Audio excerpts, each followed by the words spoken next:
eu dividi essa apresentação, são 15 minutos, em 6 itens. Uma apresentação rápida do semiárido, uma apresentação física e uma apresentação histórica do semiárido, uma discussão rapidazinha também sobre o que é a agricultura familiar camponesa, rapidamente, os aspectos históricos socioeconômicos do semiárido, as políticas públicas inseridas nesse território, no semiárido, as políticas públicas de combate à seca, depois as mudanças estruturais que ocorreram no semiárido a partir da década de 1980, e, por fim, os desafios da agricultura familiar camponesa, que depois isso a Célia é quem vai dar mais ênfase nesse aspecto, tá bom? Então, olha, pessoal, do ponto de vista do que eu quero diferenciar aí, o que é a agricultura familiar, e por isso que eu estou chamando a agricultura familiar camponesa, do agronegócio. A gente precisa diferenciar a agricultura familiar do agronegócio. Por quê? Porque o agronegócio é uma agricultura submetida, subjugada à lógica do grande capital, das grandes empresas industriais e do sistema financeiro. O agricultor do agronegócio, ele trabalha especulando na Bolsa de Futuro, ele vende sua produção na Bolsa de Mercadorias de São Paulo e na Bolsa de Futuro, títulos da Bolsa de Futuro. E a agricultura familiar, não. Aqui a gente quer falar é a agricultura familiar que o sujeito cria a vaca, cria o bode, cria a cabra, planta seu milho e tem um apego, um vínculo com a terra, um vínculo com a natureza, e daí brota o sustento de sua vida. Então, é bem diferente. A lógica da agricultura familiar camponesa, não submetida, não dominada, e não sob a lógica do sistema capitalista, do agronegócio. Lógico, para o agronegócio, eles fazem a propaganda como se a agricultura fosse uma só, mas tem sentidos diferentes, e eu queria deixar isso bem claro, porque no final dessa apresentação vocês vão ver como é diferente.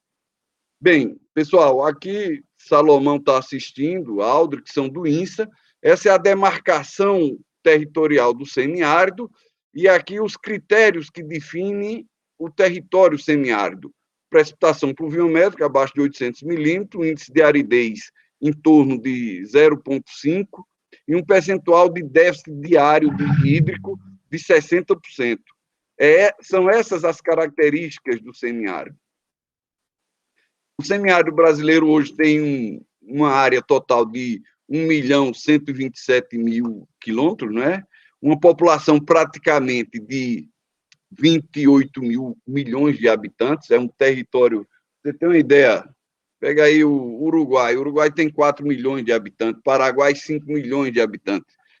O território do semiárido cabe 6 Paraguais. Então, é interessante, e hoje são 1.262 municípios. Eu quero destacar isso aqui. Se vocês olharem aqui em Minas Gerais, tem mais municípios novos, e aqui no Maranhão tem 2 municípios novos que vêm dessa resolução da SUDENE, aqui a resolução número 107 de 2017. Por quê? Porque nos critérios definidos pelo semiárido, essa área semiárida ela está em expansão no país. Acho que Aldri, inclusive, pode abordar isso. Bem, a ocupação histórica do semiárido, isso para mim é fundamental. Esse território ele sempre teve ocupado aqui por povos nativos. Aqui há milhares de anos já habitavam povos. Você pegar, quem tiver a oportunidade de ir no Museu da Natureza no Piauí, na Chapada do Piauí, você vai ver como aqui está, digamos, os primeiros povos da América surgem aqui no semiárido.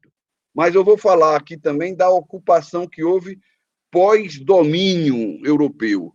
Então, a primeira grande ocupação começa aqui, que é o gado que se desloca, aqui onde eu estou mostrando para vocês, do litoral para o sertão, né? Do litoral para o semiárido. Aqui da cana-de-açúcar para o semiárido. Outro processo de povoamento, de povoação do semiárido, é esse deslocamento pelo Rio São Francisco, entre o século XVII e o século XX.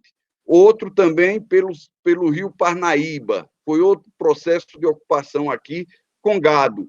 Quando eu falo gado aí, Célia, eu estou falando de gado bovino, mas também gado caprino, gado ovino, que vieram com esses bandeirantes, que vieram com esses europeus ocupando aqui. Foi a primeira ocupação, a ocupação histórica do semiárido. Eu estou falando aqui de um local que significa a primeira ocupação do território semiárido aqui, que foi em Boqueirão, por volta de 1665, onde hoje é Boqueirão, na embocadura do rio Taperoá e rio Paraíba.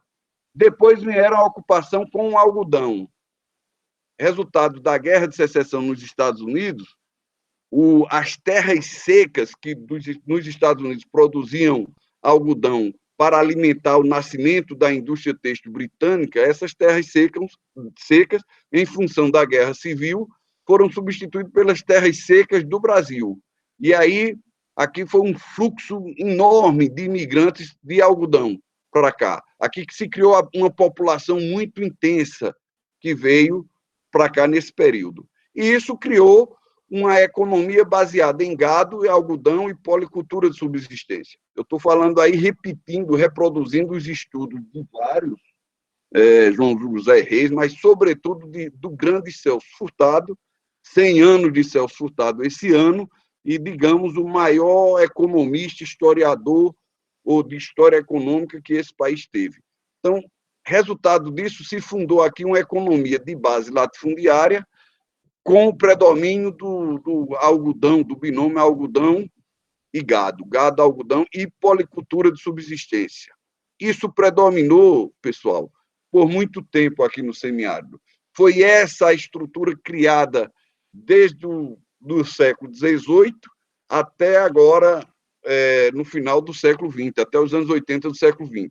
Nesse período, é importante dizer que muitas políticas públicas, eu estou aqui com a seta girando, muitas políticas públicas foram desenvolvidas exclusivamente para o Nordeste e, mais especificamente, para o semiárido. Destaque-se aí o DENOX, Departamento Nacional de Obras Contra Secas, a Codevasf, que Salomão trabalhou lá, a Companhia de Desenvolvimento do Vale de São Francisco, a CHESF, o BNB, foram estruturas criadas para o semiárido e para o Nordeste. Qual era a base de pensamento, a base que nutria, que alimentava essas políticas públicas? Era que o problema do semiárido era só a solução hidráulica, o problema era só água.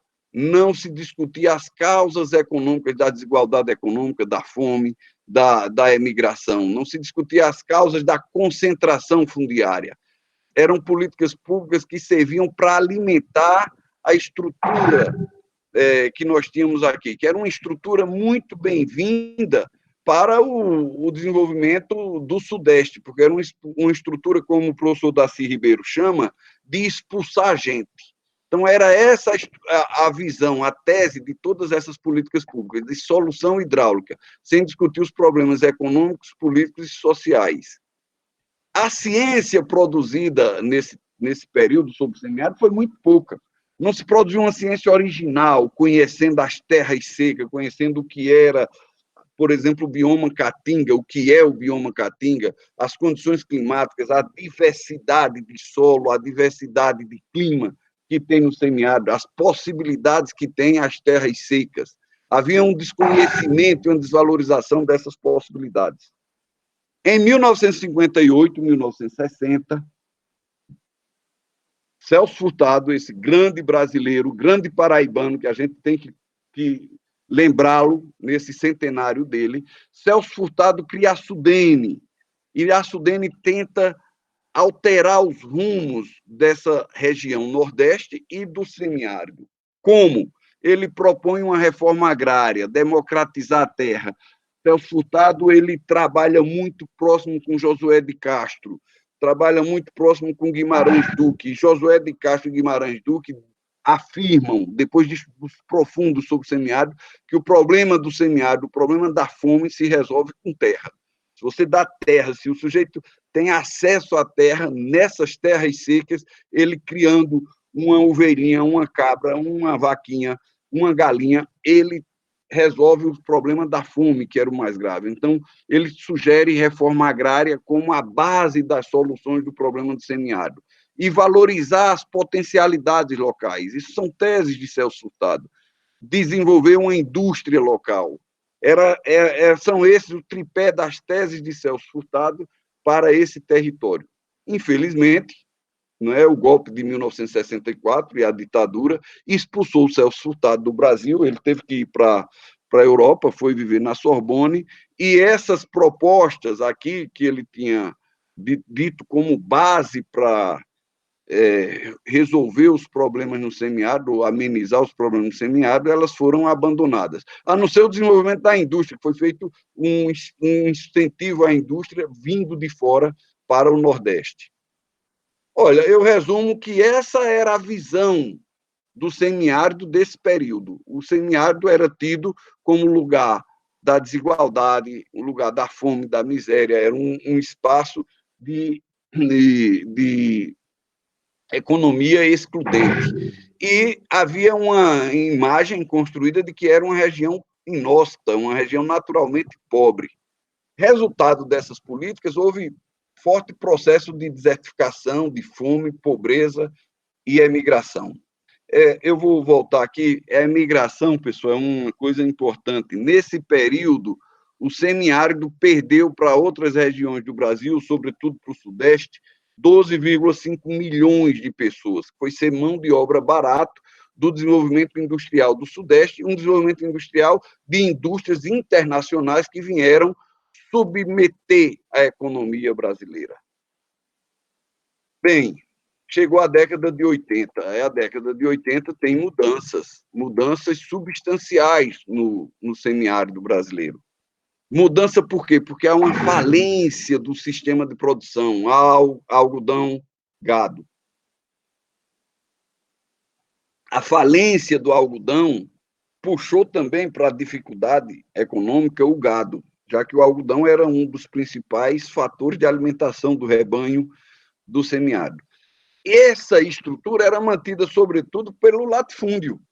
Então, o que era essa estrutura de fato? Era a grande propriedade com alguns moradores, ou com muitos moradores, que trabalhavam na terra do grande fazendeiro. Essa estrutura entra em falência, quebra. O fazendeiro deixa de ter recursos, porque o algodão, que era a principal fonte de renda dele, junto com o gado, quebra. E essas grandes fazendas entram em estágio de falência, de quebra terrível, e fecham. Na década de 90, essas fazendas sobreviveram, digamos, penduradas, eu uso muito esse termo, pendurada no sistema bancário oficial. Não é? O Banco da Paraíba, aqui tinha um Paraiban, em Pernambuco tinha o Bandep, no Ceará tinha um BEC, Banco do Estado, na Bahia tinha o Banco da Bahia. Aliás, Luiz Gonzaga até cantou uma música que diz assim: eu sou do banco, do banco, do banco, do Banco do Brasil, porque as vacas diziam que era do banco, porque havia um endividamento enorme das grandes fazendas, dos grandes fazendeiros, com o Banco do Nordeste, com os bancos estaduais e com o Banco do Brasil. E na década de 90, esse pessoal elegeu Fernando Henrique Cardoso, e o Brasil entrou numa era de uma economia neoliberal, ou seja, a economia sem a presença do Estado, sem o Estado segurando, protegendo, intervindo na economia. E nesse período, essas fazendas não tiveram como se manter.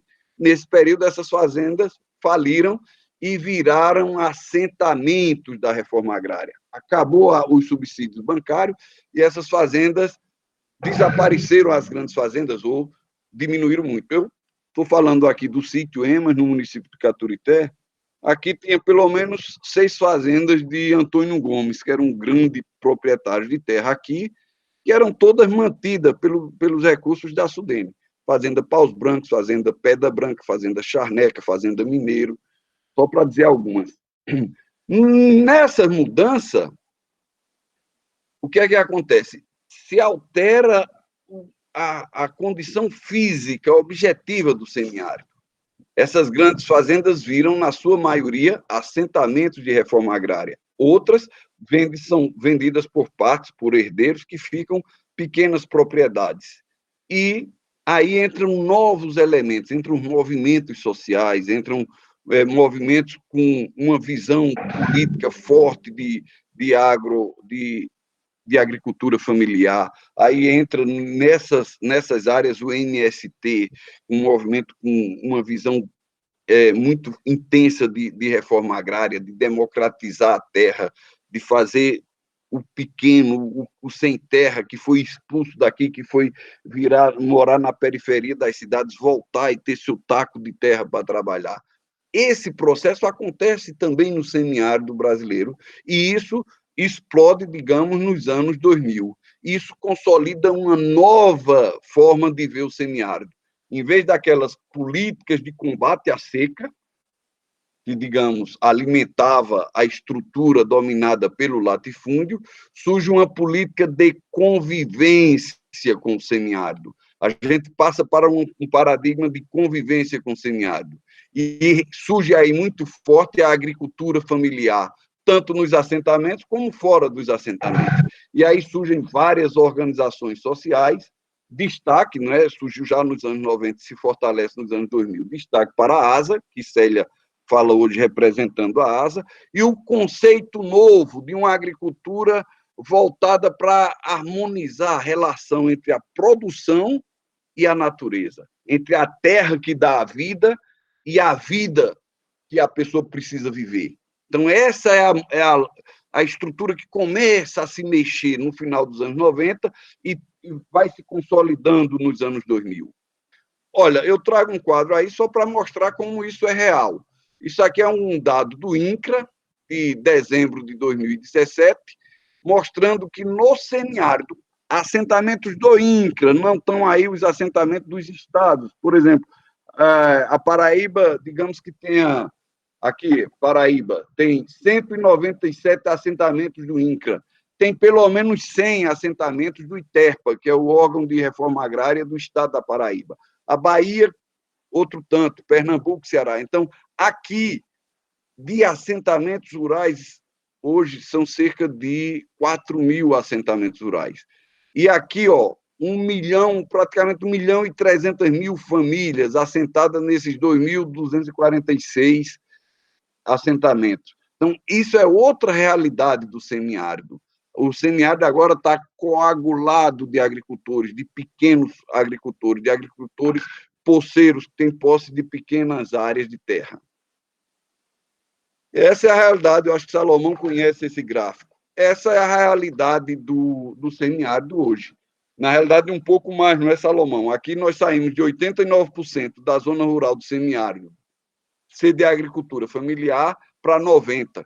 Então, hoje, nós temos 90% da área rural, dos estabelecimentos rurais do semiárido, do 1,7 milhões de estabelecimentos rurais que nós temos no semiárido, 90% são de agricultura familiar.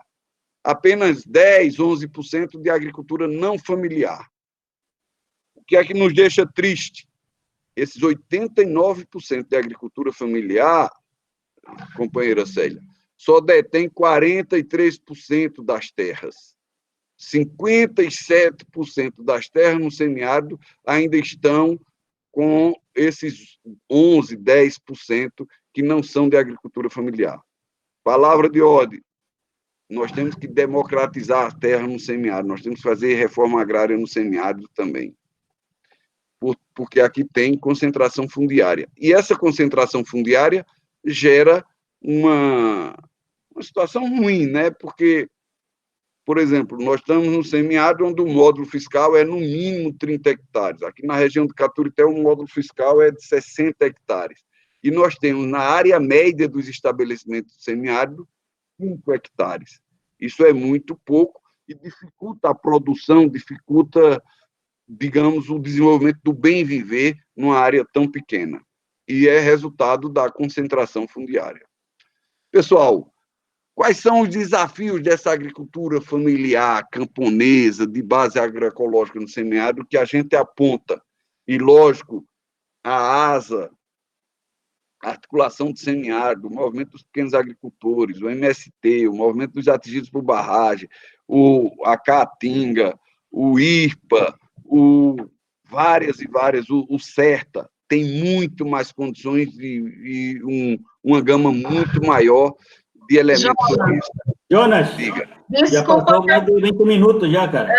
Exato. Eu estou terminando, só tem 2 slides, tá bom? Desculpa aí. Mas é fundamental aqui assegurar a terra, a água, com tecnologias sociais adaptadas.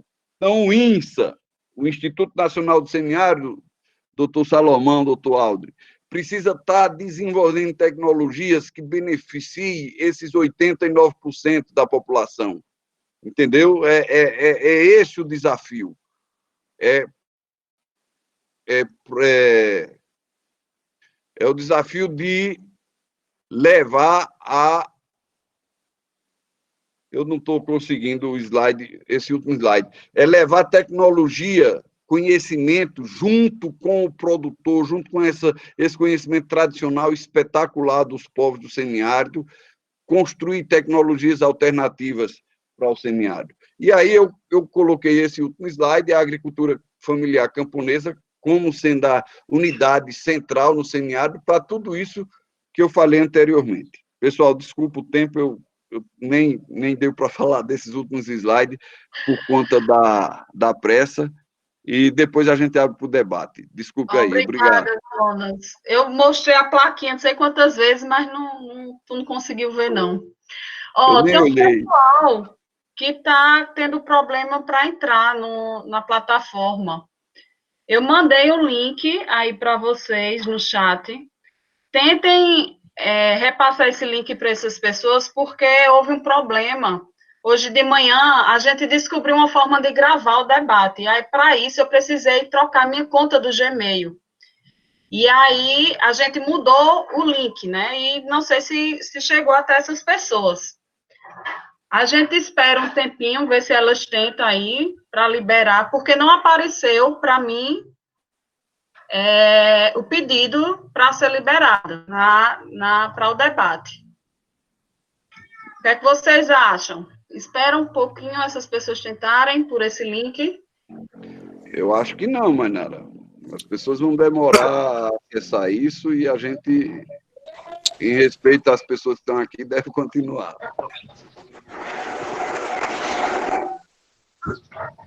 Tá bom, então vamos continuar? Sim. Pronto, então vamos continuar com a fala. Eu agradeço a Jonas, né, pela contribuição. Acho que dá para ele mostrar os slides, se ele quiser, na parte dos questionamentos, das perguntas, tá certo? Eu peço que Alisson, que entrou agora, desliga o microfone, porque está dando interferência aqui para liberar o microfone de Aldri. Alisson e Jonas. Aldri, pode ficar à vontade, né? Vamos ouvir agora a Aldri, fica à vontade. Eu vou colocar lá o tempo na tela do computador, tá certo? Então, pessoal, boa tarde a todos e todas. Eu gostaria de agradecer pela oportunidade de estar aqui compartilhando com vocês ideias. Eu não vou fazer uma apresentação estilo do professor Jonas Duarte, mas, na verdade, eu vou aprender a fazer uma fala estilo professor Jonas Duarte, esse estilo historiador e sociólogo. O sociólogo é na argumentação, no discurso, na fala, não é? O professor Jonas, acho que ele é importante resgatar algumas coisas, que ele traz alguns elementos-chave, né?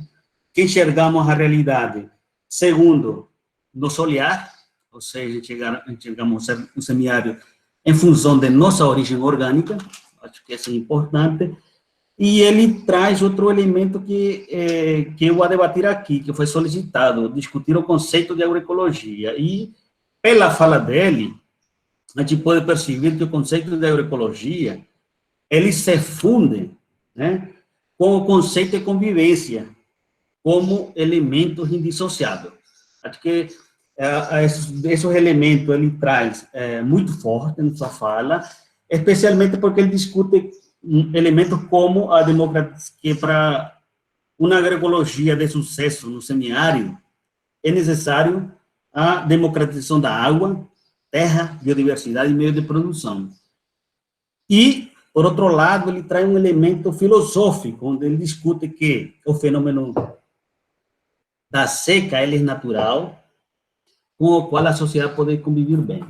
Então, é nesses elementos que eu vou entrar aqui na discussão que foi solicitado para pactuar o que seria esse tema agroecologia, o que a agroecologia tem a ver com o semiárido.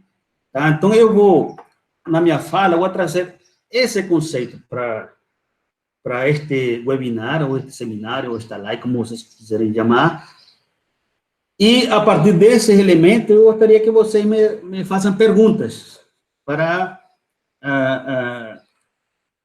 responder em cima dessas perguntas, porque senão vou ficar aqui fazendo o meu discurso, tá? Então, veja só, muitas pessoas, eu queria iniciar dizendo que muitas pessoas associam a palavra agroecologia a uma maneira caseira de cultivar a terra, certo? Em pequena escala, onde se usa uma série de produtos estranhos, né, para tratar plantas, para tratar insectos e pragas, né? E, desde nossa perspectiva de agroecologia, consideramos que essa forma de entender a agroecologia é bastante limitada, né? Eu tenho escutado agrônomo dizer que, olha, fazer sistema de produção em base agroecológica me dá muito trabalho, porque tenho que estar limpando todos os dias o que eles chamam plantas daninhas, que no conceito da agroecologia chamamos plantas espontâneas, né? Então, veja só, há uma distorção nesse conceito. Quando a gente fala de agroecologia, na realidade, nós estamos falando de uma posição, em primeiro lugar, filosófica, uma forma de vida ética e moral frente a modelos ou perspectivas de desenvolvimento, tá? Então, podemos dizer que a agroecologia, nesse cenário, ele se transforma como um novo paradigma, tá? Um novo paradigma. E o que seria um novo paradigma quando falamos em agroecologia, convivência com o semiárido, tá? Estamos falando de um novo olhar, uma nova forma de ver a realidade, tá? E isso implica mudanças estruturais e de fundo, individualmente, em termos de relação comigo, com a natureza e com os demais. É uma mudança radical, tá? Então, essa agroecologia é isso que implica. O pessoal que estuda, por exemplo, quando estuda medicina, estuda sociologia, história ou agronomia, certo? Quando entramos num curso desses, sem querer, sem assinar nenhum documento, não estamos aceitando esse paradigma, essa forma de ver a realidade, tá? E quando se fala essa disputa entre agronomia e agroecologia, ele entra, então, na discussão. Por quê? A agroecologia não é uma coisa que a agronomia, mas não é. Porque a agronomia tem um paradigma da agricultura industrial. Agricultura de impactos, tanto sociais, quanto ambientais, quanto econômico negativo para o ambiente. Não preciso fazer um discernimento sobre isso, não, porque basta olhar as mudanças climáticas existem ou não existem. A degradação da terra é falsa ou é verdadeira? A contaminação da água é falsa ou verdadeira? Tá? Então, esses elementos estão aí postos. O tema do Covid, ele surge devido ao próprio modelo de desenvolvimento ou a que surge? Então, esse pessoal, quando nós entramos nesses cursos e aceitamos esses paradigmas, na verdade, e começamos a procurar soluções, o grande problema é que começamos a procurar soluções dentro desse paradigma, desse modelo, ou dessa agronomia, né? E quando você procura soluções dentro dessa perspectiva, dessa agronomia, dentro desse modelo de desenvolvimento, que não está dando certo, a tendência é ir a resolver por os efeitos e não a causa, tá? Então, é importante que fique claro para todas as pessoas que nos estão aqui escutando que a agroecologia é uma mudança total radical, certo? Desse modelo de desenvolvimento que hoje existe. Estamos falando no campo da agricultura, estamos falando no campo da agricultura. Então, veja só, quando falamos de agroecologia, nós falamos em vários, vou dizer, em 3 dimensões. A primeira dimensão é que a agroecologia é uma teoria crítica, tá? É uma teoria crítica que elabora um questionamento radical ao modelo industrial de produção de alimentos atual, tá? Porém, não só critica, porque não adianta só ficar criticando, falando e não fazer nada, tá? Ela propõe, ela fornece simultaneamente, que critica, as bases científicas e metodológicas para o desenvolvimento de agroecossistemas sustentáveis. Esse conceito de agroecossistema sustentável tratarei um pouquinho mais na frente. O segundo elemento, né, o primeiro elemento é essa crítica radical. O segundo elemento é que a agroecologia, ela, poderíamos dizer que ela é uma prática social, adotada, seja implícita ou explicitamente, em coerência com essa teoria agroecológica, ou seja, essa crítica radical do modelo de produção de alimentos. E o terceiro elemento é que a agroecologia é um movimento social, tá? Ela pode ser encarada também como um movimento social que mobiliza atores envolvidos e teoricamente no desenvolvimento da agroecologia, assim como uma série, assim como a sociedade, ou grupos, contingentes sociais envolvidos em quê? Em alguns temas como defesa da justiça social, a questão da saúde ambiental, estamos vivenciando aí o tema do Covid, a segurança alimentar, a segurança energética, a segurança nutricional, aspecto da economia solidária, ecológica, equidade de gêneros, de relações mais equilibradas entre o mundo rural e as cidades, tá? Então, a agroecologia, ele trata desses 3 temas, crítica ao modelo, é uma prática social, e, além disso, ela funciona como movimento, tá? Então, poderíamos dizer que, em essência, quando a gente fala de agroecologia, ela articula sinergicamente esses 3 aspectos, ou seja, um novo paradigma, uma prática social e um movimento. E essas 3 formas de compreensão do que é a agroecologia condensa em um todo indivisível seu enfoque analítico, tá? E sua capacidade operativa e sua incidência política, porque não é só técnica. A agroecologia não é só técnica, não é só política. A agroecologia é um negócio mais integral, tá?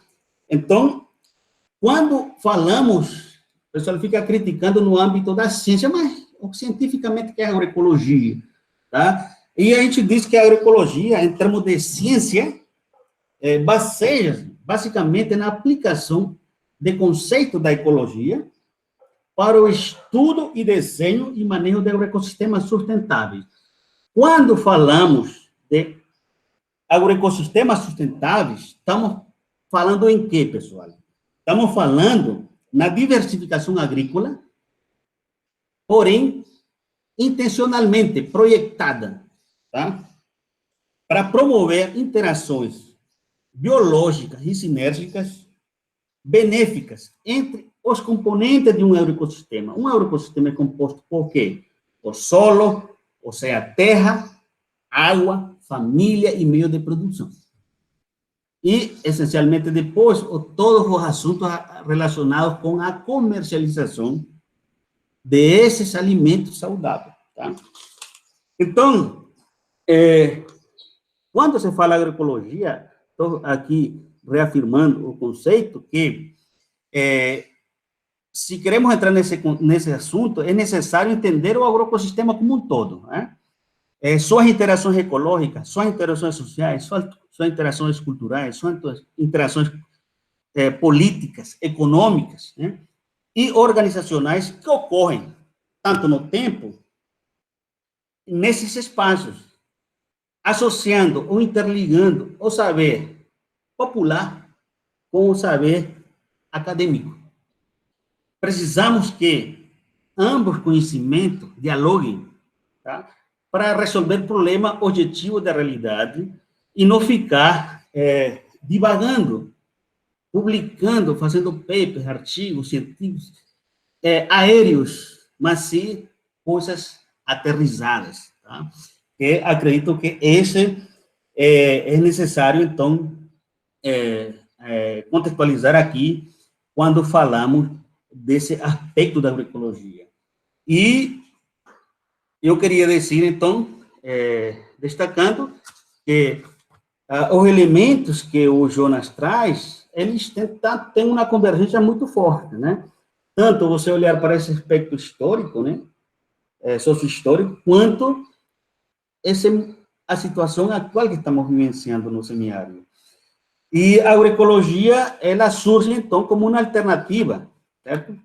Perante esse desafio, ela se torna uma estratégia essencial no âmbito no semiárido, porque quando, na medida que trabalhamos, digamos assim, analiticamente, aqui que querem falar de alimentos, né, produção de alimentos, nós estamos falando que as estratégias de convivência ou a estratégia de agroecologia buscam, em síntese, mobilizar recursos abióticos, que é conformado por um trio ambiental, basicamente formado por nutrientes, água e radiação solar, para converter esses recursos abióticos em recursos bióticos.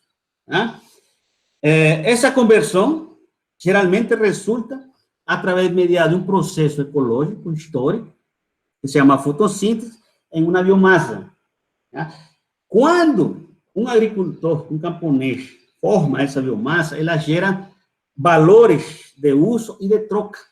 Ou seja, pode comercializar esses produtos a depender de sua filosofia de vida. Né? Como o Jonas falou, se ele vem do âmbito da agricultura industrial, ele entra em um caminho, né, do dreno, que não é a perspectiva da agricultura camponesa. Essa biomassa ela pode ser transformada também em biomassa animal, certo? Que também gera valores de troca e uso. E o elemento essencial dessa estratégia agroecológica no âmbito semiárido é o manejo da biodiversidade, né, que se configura como elemento-chave para uma agricultura sustentável. Né? Porque, além de mobilizar, além de mobilizar essa biomassa, né, esses recursos abióticos, através de diferentes pontos ecológicos do ecossistema, planejada ou associada, atua na regulação de uma série de processos a nível de paisagem, e que hoje são conhecidos como serviços ecossistêmicos. Né? Então, veja só, veja que a agroecologia ela há que aprofundar no assunto. A agroecologia não é uma maneira caseira de produzir alimento. A agroecologia é um novo paradigma, uma nova forma de olhar a realidade, onde o trabalho reprodutivo, o processo agrícola, né, ele é orientado basicamente por uma lógica camponesa de produção de alimento. E quando a gente fala uma lógica camponesa de produção de alimento, está falando de uma forma de vida e uma forma de produzir alimento. Então, eu queria concluir esses 15 minutos, que falaram que tinha 2 minutos, com isso, tá? Com isso, para não confundir esse conceito de agroecologia com agronomia, porque eles ficam depois fazendo, né, interligações de forma equivocada. A agroecologia é um novo paradigma, uma nova forma de olhar a realidade, como a irmã de Jonas, que fez aquele belíssimo quadro, né? Embora ela não consiga ver fisicamente, ela enxerga uma realidade muito bonita. Eu gostei muito do quadro, viu, Jonas? Muito obrigado. E estou à disposição para perguntas, que eu acho que é o elemento mais importante nessa discussão. Muito obrigada, Aldrin. Foi ótimo, esclareceu para mim também essa diferença da agroecologia está relacionada ao bem viver, né? Bem viver com o semiárido, convívio com a natureza e a filosofia que está por trás disso, né? A filosofia social e tudo mais. Vamos para a fala de Célia. Pessoal, eu queria ter um retorno se os e-mails que eu estou enviando, né, tá dando certo para as pessoas entrarem, que estavam sem conseguir aceitar o pedido. Só de alguns, Joelma. Então, continue mandando os e-mails que eu vou tentar ver isso aqui, né, para ter um maior número de pessoas. Aniele conseguiu, ótimo, maravilha. Célia, quando quiser, pode começar.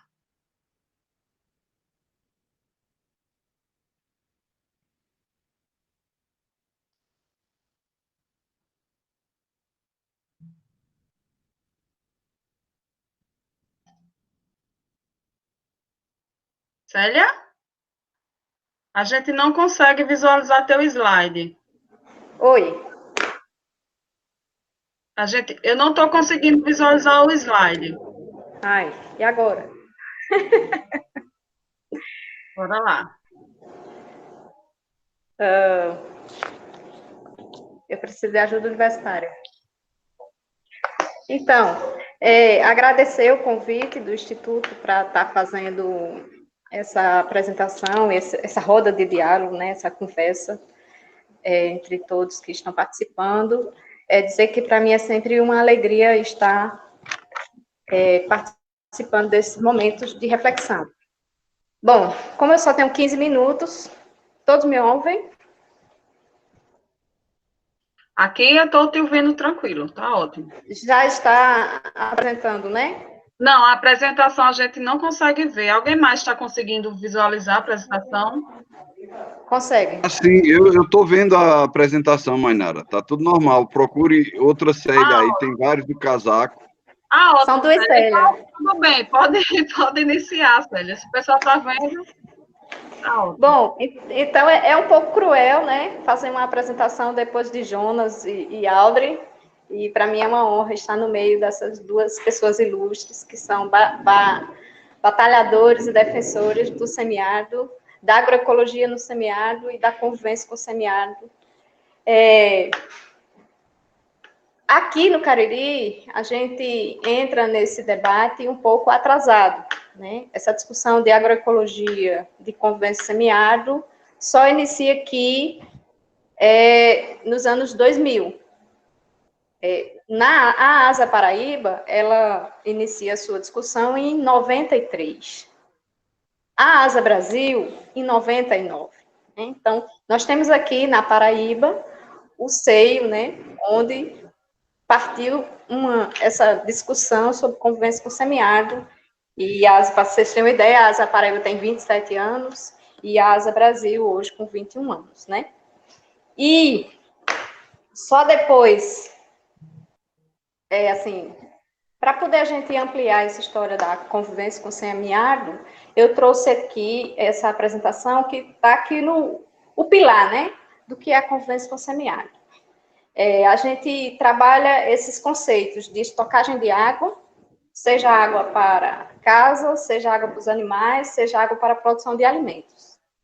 É fundamental também o armazenamento de alimentos, né, seja para a família, seja para os animais, e seja para os melhores períodos de preço, né, que são logo depois que todo mundo vende, né, que a estiagem passou, que as chuvas passaram, que o período de estiagem se prolonga, os preços aumentam e você tem aí o alimento para venda. E a diversificação da produção, seja de alimento de criação, de ração, de animais ao redor de casa, da caatinga, né? Então, são as bases da convivência semiárida. Isso tudo precisa de uma agregação de valor que está na parte do beneficiamento e da comercialização direta, né? Então, essa história do agricultor, da agricultura, produzir e vender para o atravessador, e esse atravessador leva para a venda direta, tira da mão do agricultor a boa parte da parcela de lucro da sua produção, né? Então, a gente defende muito essa história das tendas agroecológicas, das feiras, dos espaços de venda dos agricultores e das agricultoras. E na base disso tudo está a agroecologia, como a Audrey muito bem apresentou. Bom, o casaco e o Cariri Oriental entram nessa história a partir dessa discussão da estocagem de água. É o projeto 1 milhão de cisternas que faz com que a articulação de semiárido chegue ao território do Cariri para discutir o programa 1 milhão de cisternas. E quando a articulação de semiárido vem apresentar o projeto 1 milhão de cisternas, não apresenta só a cisterna, apresenta o que é a convivência com semiárido. Foi daí que a gente conheceu a ASA, em 2003, com a ampliação do programa 1 milhão de cisternas, já no governo Lula, e a gente começa essa nova caminhada, que para a gente não foi fácil, porque a agroecologia não é um tema fácil, né? Ela requer uma mudança muito profunda de postura, de pensamento e de manejo da produção agrícola. Agrícola, social, pessoal, né? Ela nos traz mudanças muito profundas.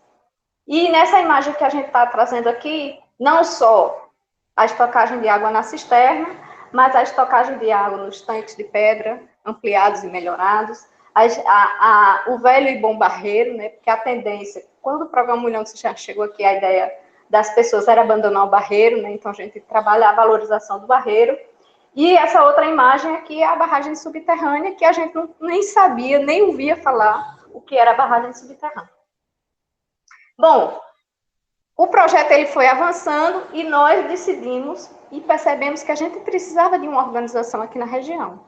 E foi aí que a gente criou o coletivo ASA Cariri Oriental, o casaco, que é uma sigla, né? E a gente deixou o nome ASA no meio e montamos aí esse coletivo a nível de Cariri Oriental. E, para a gente, essa imagem que está aparecendo aí é bastante representativa, né? Apesar de ser um olho d'água, mas esse olho nos traz a mudança no olhar, porque a convivência semiárido e a agroecologia, ela só é possível quando nós nos permitimos a mudança no olhar, né? A mudança no olhar sobre quem somos, quem de fato somos, e não o que disseram que nós somos, né? Então, essa imagem aí dos retirantes nordestinos, a gente deixa ela para trás, porque a gente passa a olhar o semiárido não esperando o dia que vai chover. Mas, após o dia de chuva, como nós podemos nos preparar com estocagem de água, de forragem, de semente, de produto, de comercialização, de beneficiamento, para poder a gente viver bem durante o período da seca. Então, a partir daí, nós passamos de 2003 até 2013, estudando, nos reunindo, indo visita de intercâmbio, fazendo evento, fazendo movimento para poder a gente entender o que é a convivência semiárida, o que é a agroecologia e como nós vamos fazer isso acontecer aqui na região do Cariri. Porque a agroecologia, ela se dá de forma diferente em diversas localidades. Mesmo dentro de uma mesma região, ela vai se dar de forma diferente, porque ela tem toda uma relação com o solo, com o clima, com as pessoas da casa, com o modo de vida dessas pessoas, com o que elas desejam produzir, suas capacidades e suas dificuldades, né? Então, não é uma tarefa muito fácil. E depois que a gente passou estudando, trabalhando, visitando, trocando experiência, trocando conhecimento, e as organizações da Asa Paraíba, exemplo do PATAC, a SPTA, do coletivo, nos deram essa oportunidade e outras, né? Tem o Centrac, né? Na Asa Paraíba, eu não vou nem citar muitos nomes, porque a gente sempre vai deixando, eu estou citando os mais próximos, né? Nos oportunizaram no início a compreender melhor isso tudo. E seguindo, a partir de 2013, a gente foi juntando novos parceiros, né? Tem a parceria com a Universidade Estadual da Paraíba, né? O NERA, tem o INSA, né? Que são parceiros que a gente também participa, apresenta experiência, vamos aprendendo lá, né? E tem outras, né? Então, vários. Tem, inclusive, o SEBRAE também é um parceiro nosso nessa história da agroecologia e da convivência semiárida. Bom, aqui já foi, a partir de 2013, a gente decidiu não mais apenas aprender, mas a gente colocou esse aprendizado em prática. E, para isso, nós criamos o grupo de agricultores experimentadores. Inicialmente com 5 agricultores, hoje nós somos 30 agricultores e agricultoras experimentadores. E a gente começou a trabalhar o princípio, que para a gente é o princípio, né? E tudo, que é a estocagem de água. Não só a estocagem de água na cisterna, no barreiro, nas barragens subterrâneas, mas também no solo, a partir da recuperação da fertilidade do solo, das plantas, da reutilização de água, né? Aí vocês estão vendo nesse slide aí, 3 tecnologias, né? Que é a de manejo de solo, a de dessalinizador solar e a de reuso de águas cinzas. Aqui a gente já está trabalhando com 4 tecnologias, né?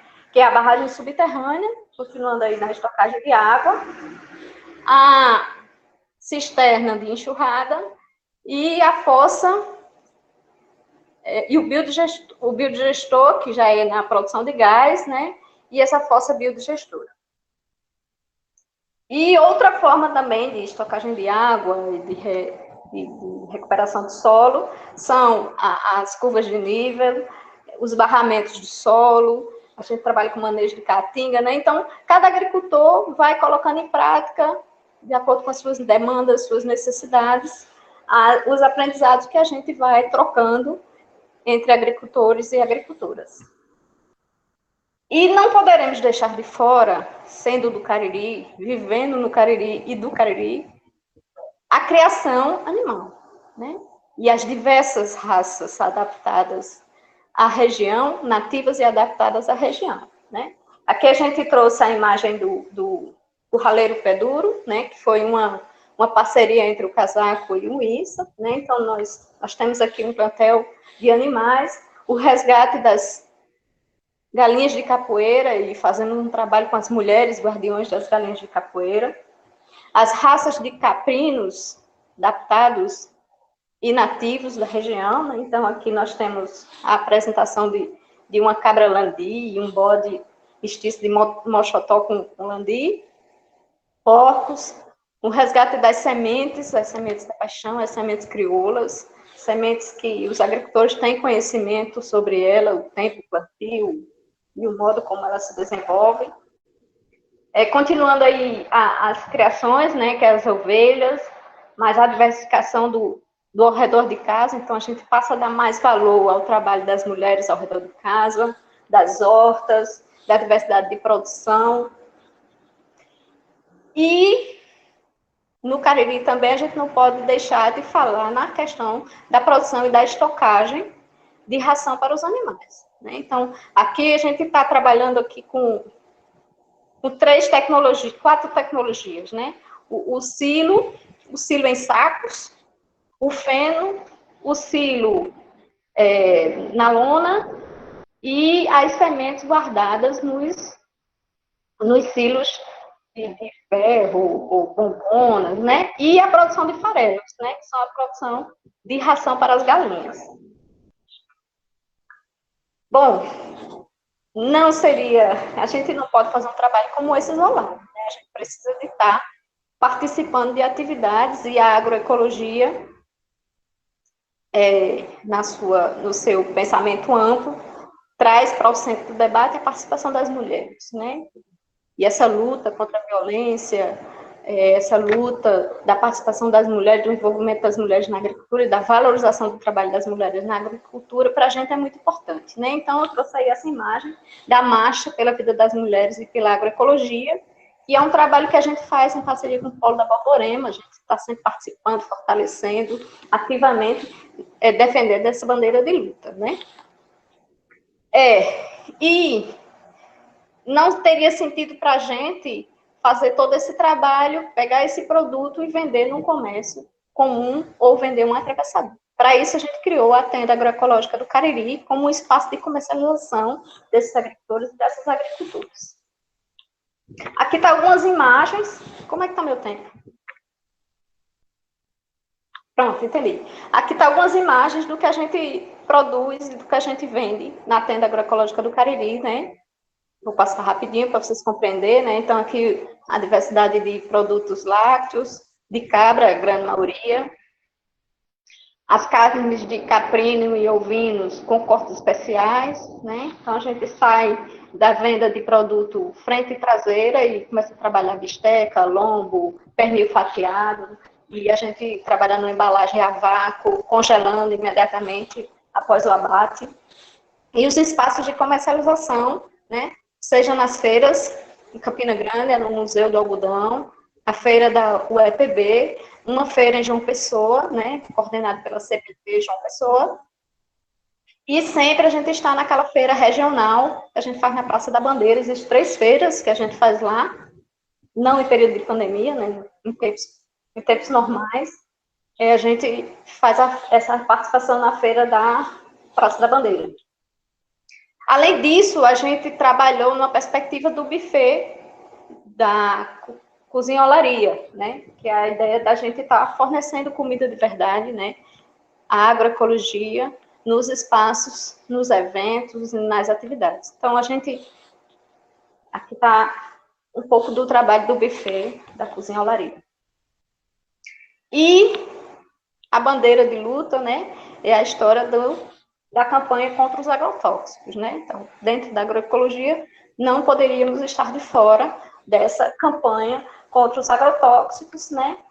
E, além da gente ter participado de muito intercâmbio, a gente também recebe muito intercâmbio, né? Então, faz parte também da nossa metodologia de trabalho, receber grupos para conhecer as nossas experiências, e a gente está trocando, assim como muitos agricultores fizeram conosco, nós também fazemos com outros agricultores. E a nossa participação na abertura e na criação do Instituto do Bem Viver Maté Duarte, né? Isso está aqui, nossa planta, nosso registro fotográfico da nossa participação. A festa da Semente da Paixão é um momento muito estratégico para nós, né? Então, contei aqui com grandes eventos, e nós temos um evento regional, que é a festa da agricultura familiar no território do Cariri paraibano, né? Que nós estávamos a organizar a 10ª festa, mas infelizmente a gente não conseguiu fazer isso durante esse ano. Bom, aqui é a relação, né? O Casaco faz esse trabalho junto com os parceiros da transição agroecológica aqui em Cariri.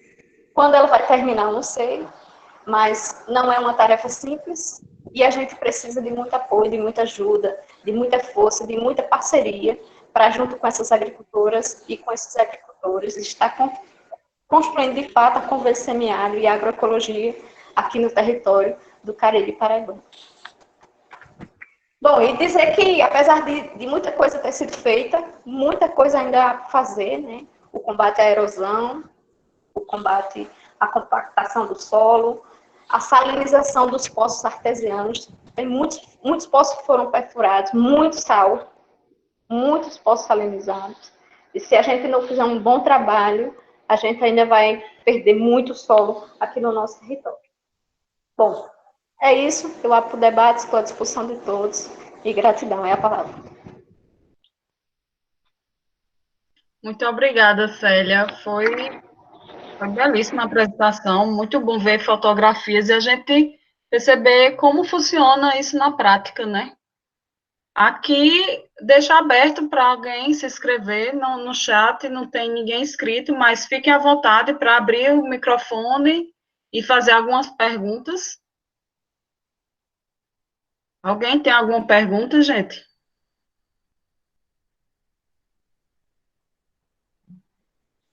Acho que é importante também abrir para complementação, né? Alguma coisa que faltou Jonas, falar, né? falar alguma coisa sobre o governo? Interação. Eu queria só complementar aqui a fala de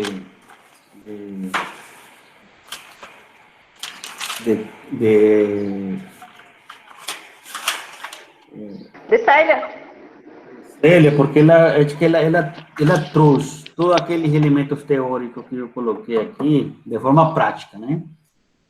É excelente, né? A ilustração, a forma didática pedagógica que ela trouxe elementos.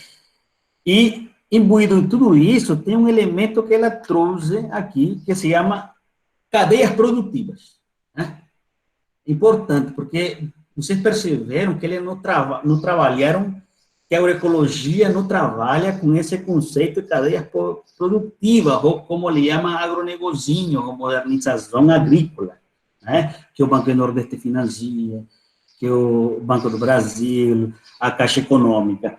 Porque essa lógica que, embora ela não explicitou claro, assim, teoricamente, mas ela explicitou com exemplo, essa lógica da intensificação agrícola ou econômica via cadeias produtivas, né,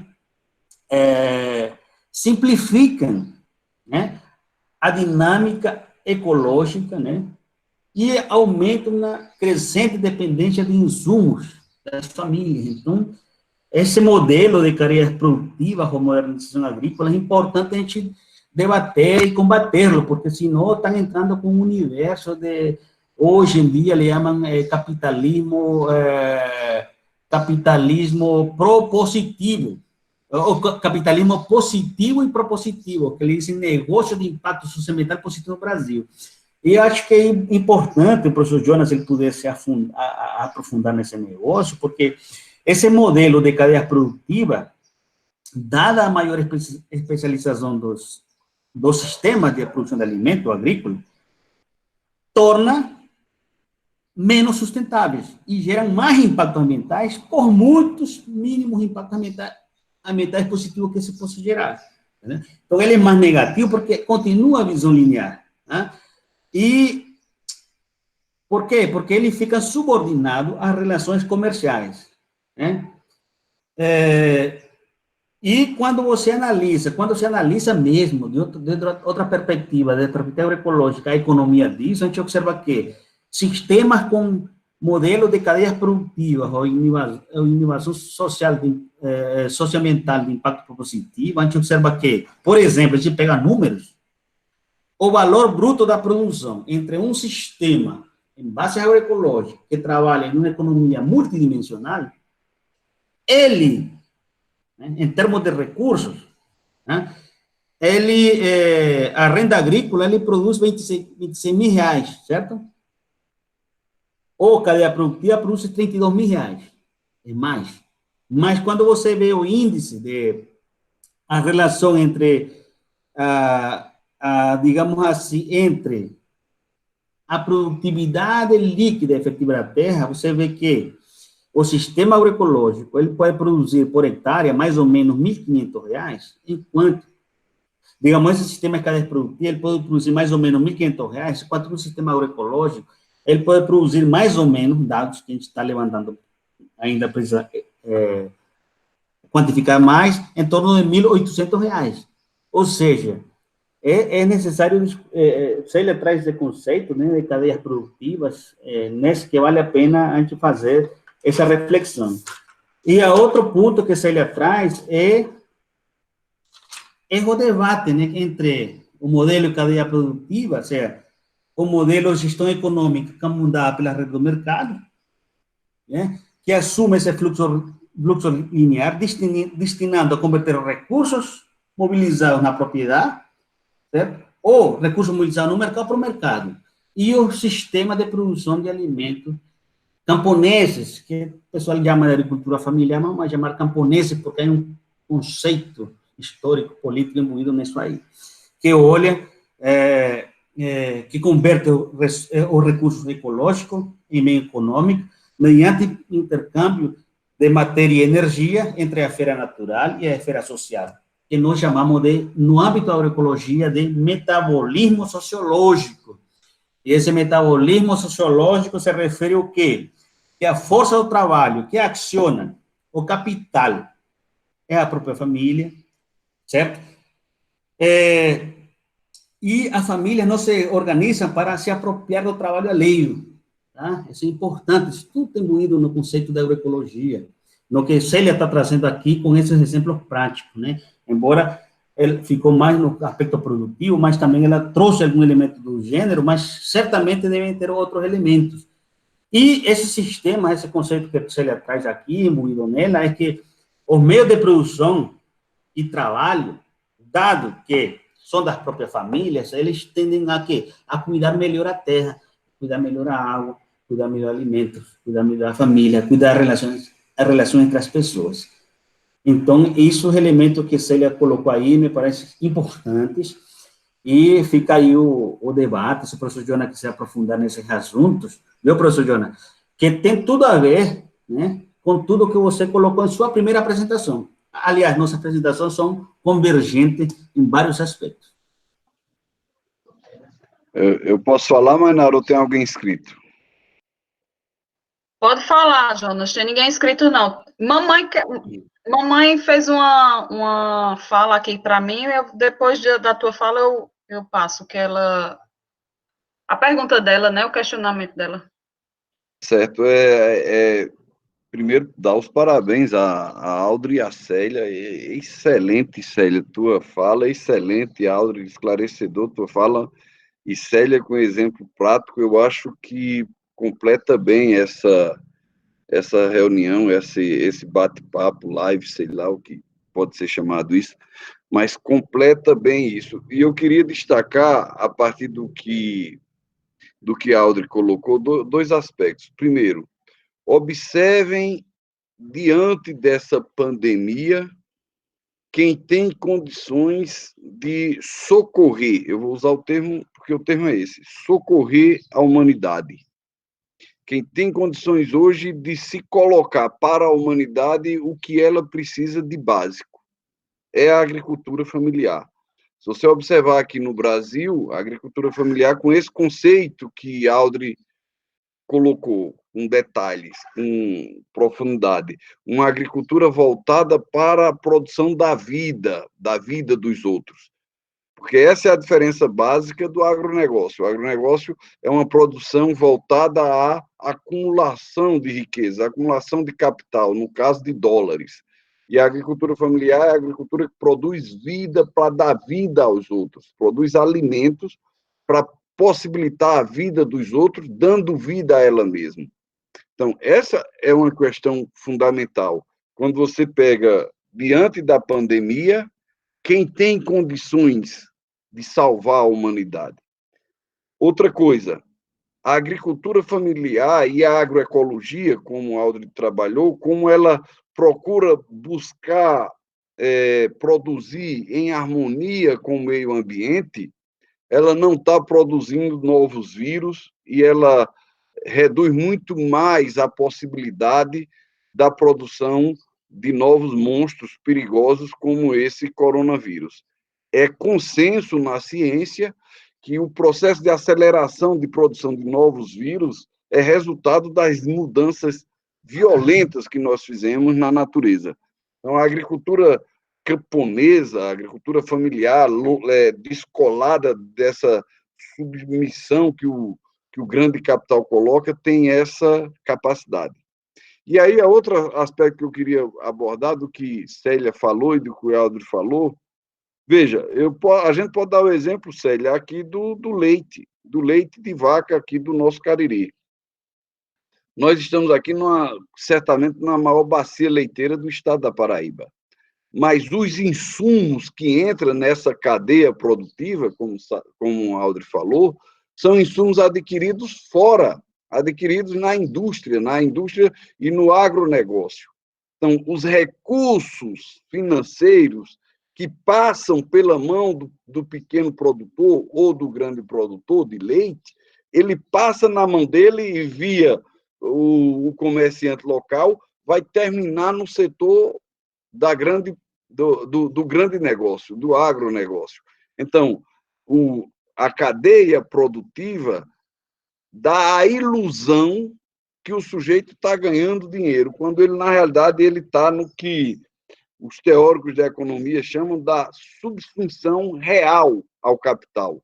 Embora, aparentemente, ele seja um sujeito autônomo, ele produza para ele, no geral, ele fica com o mínimo. E sobre aquela produção deles, intermediários e outros setores faturam o máximo.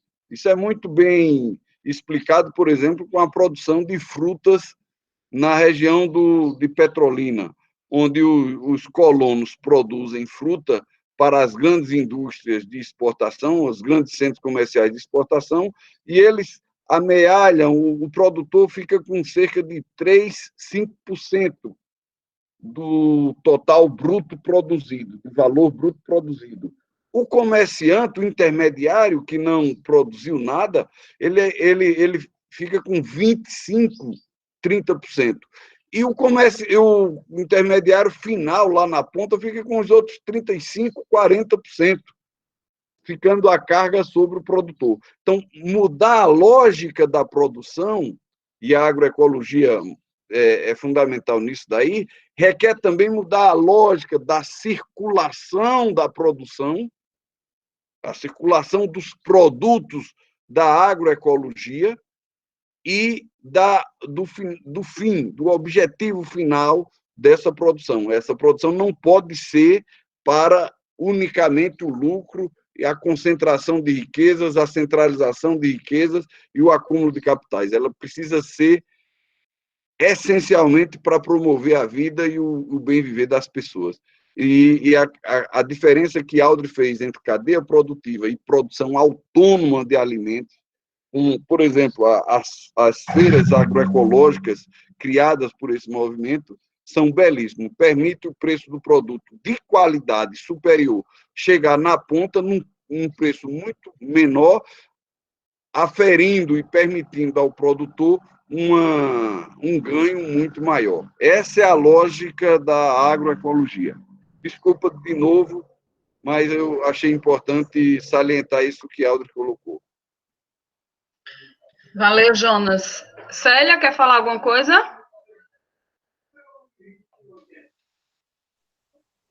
Faça a sua pergunta, faça a pergunta de Maria logo. Mamãe veio aqui e ficou encantada com a apresentação de Célia, né, e de Aldrich, falando sobre como aplicar a agroecologia na prática, né, o que a gente viu com a comunidade Casaco.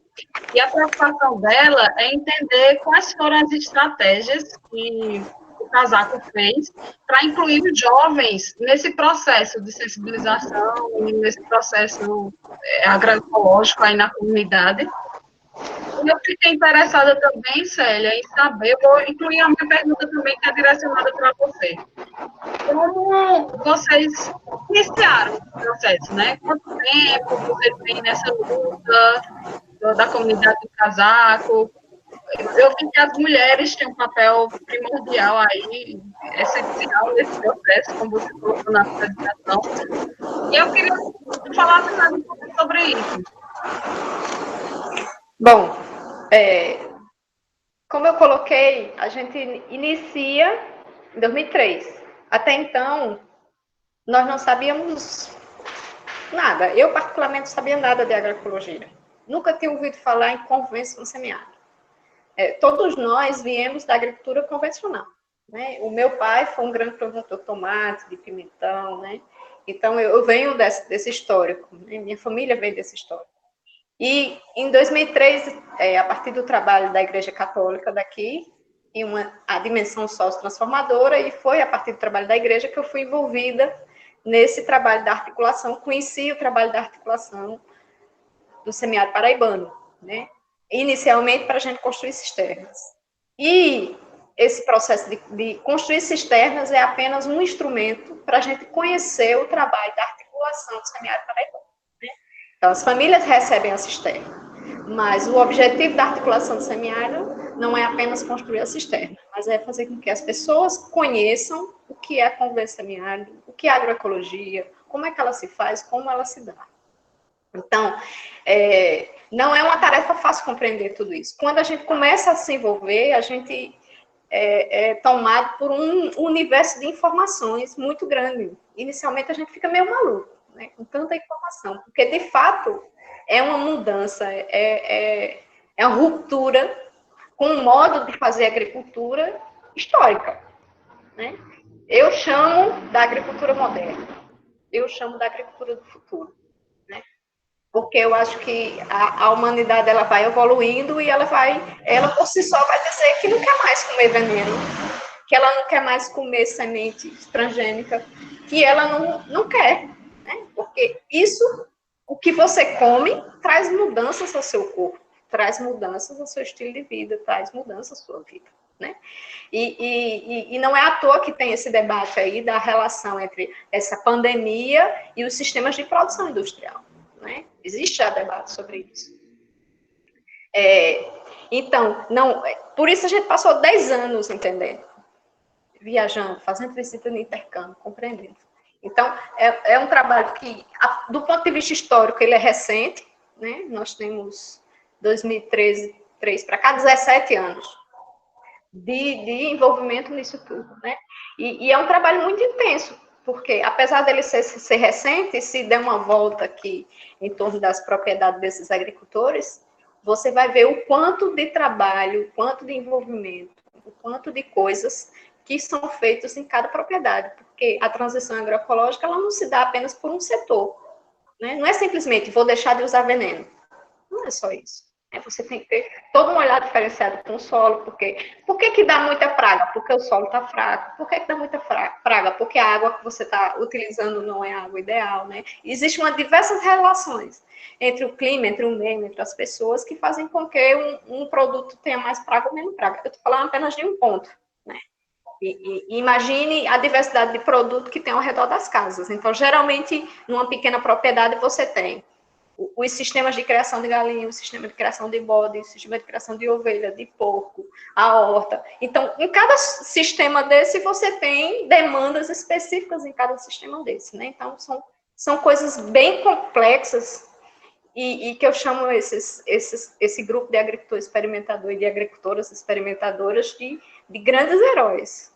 Para mim, são pessoas inspiradoras, né? Porque, apesar da gente ter pouco investimento, né? Porque é uma ruptura grande, mas você requer investimento, seja investimento físico e seja investimento financeiro. E o apoio é pouco, ou insuficiente, ou irreal, né? Então, para você ter uma ideia, durante esses 17 anos, além do apoio de parceiros, né, dos estudos de pesquisa, como eu já citei, a Universidade Estadual, a Federal, o INSA, e eu esqueci de alguém? Eu sempre esqueço. O Procase, né, que foi o recente projeto que a gente acessou, a gente não tem apoio bruto, apoio financeiro, apoio massivo, né? Então, as pessoas, elas fazem porque elas acreditam, foram sensibilizadas, acreditam que isso é possível, acreditam que isso é bacana, que isso faz parte da sua vida e faz, né? Como é que nós envolvemos os jovens, né? Então, assim como a porta está aberta para as mulheres ocuparem, inclusive no papel de gestão e de coordenação das atividades, né? Então, aqui é muito claro que são as mulheres que assumem o papel de gestão e de coordenação. Isso não impede que os homens também o façam, mas a prioridade é feminina. Nós também temos sempre a porta aberta para os jovens, né? Só que os jovens, eles estão muito mais distantes da agricultura do que as mulheres, né? Apesar das mulheres não ter sido valorizada, mas elas sempre estiveram dentro da agricultura. Mas os jovens sempre foram afastados historicamente da agricultura, né? Então, tem até aqueles ditados, menino, estuda para não puxar a cobra para os pés, né? Então, você tem todo um histórico de expulsar os jovens da agricultura, né? Então, por esse fato, eu acredito que é mais difícil ainda fazer com que os jovens se envolvam, né? E para isso a gente fica criando coisas, né? Tem aqui um GT de juventude, né? E o papel desse GT de juventude é envolver os jovens da região. E alguns filhos desses agricultores experimentadores aqui estão assumindo essa bandeira. É lógico que é um processo lento, porque também não existe um investimento para que isso aconteça, né? Porque para você fazer com que os jovens, eles não vão conseguir se reunir, se organizar, se eles não se reúnem, se eles não fazem visita de intercâmbio, se eles não promovem oficina, isso tudo tem custo. Minimamente você tem que ter um custo com comida, você tem que ter um custo com transporte, com a articulação disso tudo, né? Então, se não existe um volume para isso, o trabalho ele fica mais lento, né? Então, eu posso dizer, existe um trabalho com a juventude aqui no território do Cariri Oriental? Existe. Ele é lento, muito lento, né? Mas um dia, ele vai acontecer, né? Esse fermento, ele tem o seu tempo, assim como o casaco teve seu tempo, teve seus 10 anos, Assim como as mulheres têm também o seu tempo, que é outro grupo vulnerável, difícil da gente mobilizar, mas é preciso fazer, os jovens também, né? Então, a gente aqui tem essa discussão, já iniciando a discussão para que eles assumam o GT de criação de abelhas, porque para o jovem também é importante essa história da geração econômica, né? A partilha econômica da família com os jovens, né? Então, tem N discussões que precisam ser feitas, que estão sendo feitas, apesar da pouca velocidade, mas elas estão sendo feitas. Desculpa aí que eu me emociono quando eu falo sobre essas coisas. Massa, Célia, foi muito boa a tua fala. E assim, eu fico pensando na escola rural. A Érica está aqui comentando no chat, dizendo que é fã da experiência de vocês aí no casaco, dizendo que é maravilhoso essa experiência e dizendo que sonha em colocar essa experiência, trazer essa experiência para a escola rural, né? Ter como um ponto aí. E a escola rural é parceira do ICBV, faz parte do ICBV Emeter Duarte, e eu acho que isso, envolver os jovens nessa prática, né? Nessa identidade com o semiárido, é importante partir da educação, né? Da educação contextualizada, que é o próximo debate, aí, o próximo ciclo de debates no ICBV. Ô, Mainara, só... Diz, vai lá. Não, desculpa, eu sou craque em atrapalhar a conversa do povo. Assim, na agroecologia tem uma coisa que a gente valoriza, apesar da gente não querer fazer, mas nós somos obrigados a fazer, é o tempo das coisas. Então, os jovens, eles precisam do seu tempo. E a gente precisa dar alimento para que esse tempo ele chegue o mais rápido possível, né? Sim. Quando isso vai acontecer, eu não sei, né? Então, qual é o papel do casaco? É alimentar. Qual é o papel do instituto? Alimentar. Qual é o papel da escola? Alimentar. Uhum. Quando é que existe o problema? É quando não existe o alimento. Quando as pessoas não falam sobre, não colocam isso na pauta, não colocam isso na disciplina, né? Não valoriza, né?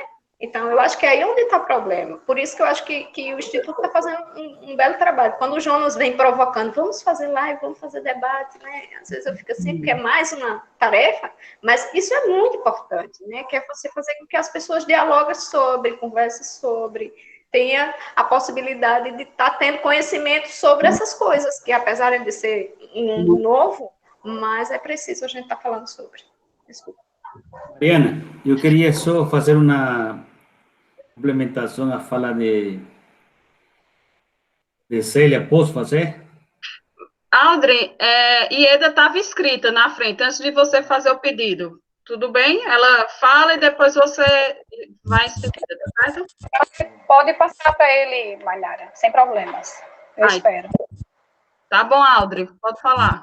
Não, eu só queria dizer para vocês que a agroecologia é isso que Célia expressou.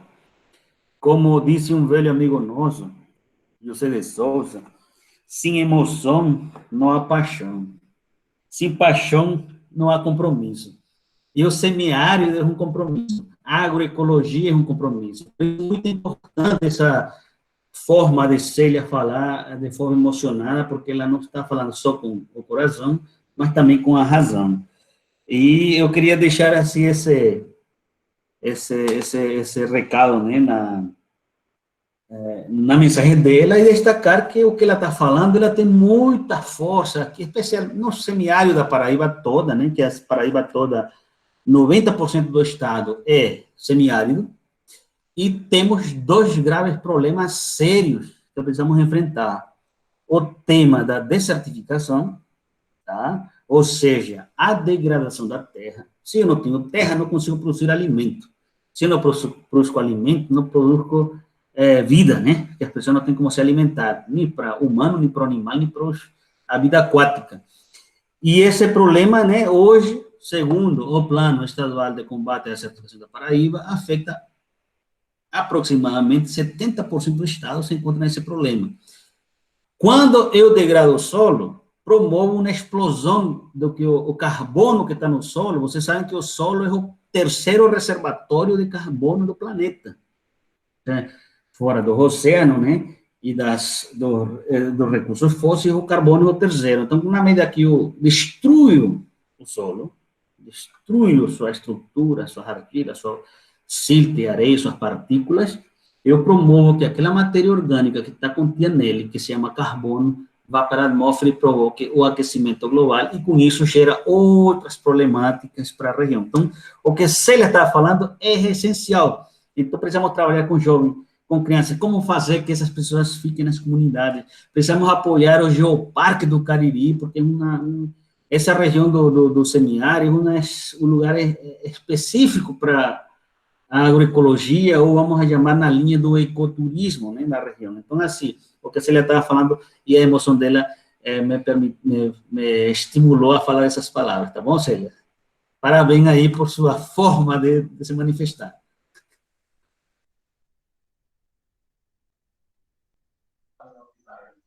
Ieda? Oi. Posso falar? Pode falar. Então, boa tarde a todos e a todas. Aqui eu estou, assim, super feliz de estar participando desse ciclo de debates, assim. Recebi o convite no Instagram e assim, me sinto muito contemplada de estar ouvindo a fala do professor Alden, nosso professor, né, Jonas, de Célia. Fiquei muito encantada com o trabalho aí do Casaco, assim, já ouvi falar, mas não conhecia, assim, como você apresentou. Parabéns pelo trabalho. Eu sou assistente social, trabalho com comunidades da zona rural, né, com projetos habitacionais, e, assim, eu gostaria de saber, Célia, se o Casaco, assim, ele faz trabalho com outras comunidades, como é que funciona esse trabalho de vocês?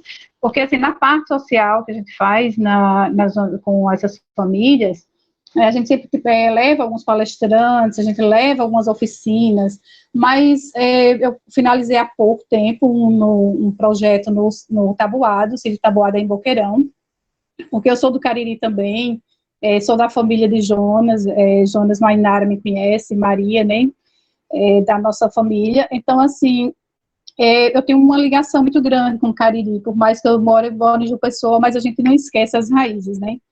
Então, eu tenho esse trabalho, acabei há pouco tempo, acho que no mês de março, fiz meu último trabalho lá, e a gente sente a necessidade de continuar o trabalho, porque é muito pouco, assim, as famílias não estão acostumadas, a comunidade, as pessoas não estão acostumadas a trabalhar com a agricultura familiar de uma forma agroecológica, né, com a agroecologia, realmente, assim, como o Alden falou. Então, assim, vocês fazem algum trabalho desse tipo, assim, com outras comunidades? Essa é a minha pergunta para a Célia. Obrigada pela participação. Mainara? Obrigada, Ieda. Pode responder, Célia. Bom, o Casaco, ele é uma associação hoje, né? Ele iniciou como um coletivo, Asa Cariri Oriental, e ampliou para uma associação. Então, mantemos coletivo, quando a gente faz gestão de política pública, quando a gente discute conversa semiárido, a gente faz essa discussão ampla. E a gente tem uma associação, né, dentro desse coletivo, que também a gente acabou trazendo o nome Casaco como nome fantasia, e fazendo um trabalho de associação. É uma associação estadual que tem uma ação regional. Nossa própria atuação é aqui no Cariri Oriental, né? Então, quem faz parte do Casaco? Quem faz parte da associação? As pessoas que são afinadas, ou que estão afinadas, ou que desejam se afinar com a agroecologia e com a convivência com o semiárido, né? Então, tem algumas pessoas de outras comunidades de Boqueirão, tem pessoas das comunidades de Pedra d'Água, tem pessoas de Caraúbas, São Domingos do Cariri, né? Então, não é apenas, ela não está centrada em um campo, né? Apenas a sede é em Boqueirão e a sede é na cidade, onde a gente tem um ponto de comercialização da nossa rede tenda agroecológica do Cariri. E a gente, com o programa 1 milhão de cisternas, nós já passamos em todas as comunidades de Boqueirão, especificamente, né? Então, todas as pessoas, todos os agricultores, eu posso dizer que todos não, mas a maioria, a grande maioria dos agricultores de Boqueirão já ouviram falar em convivência semiárido, sabe o que é convivência semiárido, né? Agora, essa escolha para poder vir para agroecologia e fazer, porque uma coisa é eu achar que ali é possível eu receber alguma coisa, então eu vou, né? Essas pessoas para a gente não interessam. A gente precisa de pessoas que, de fato, compreendam o que é agroecologia, o que é convivência semiárida e queiram colocar em prática. São essas pessoas que a gente permite o acesso à associação Casam. Então, é uma decisão individual de cada agricultor e de cada agricultura.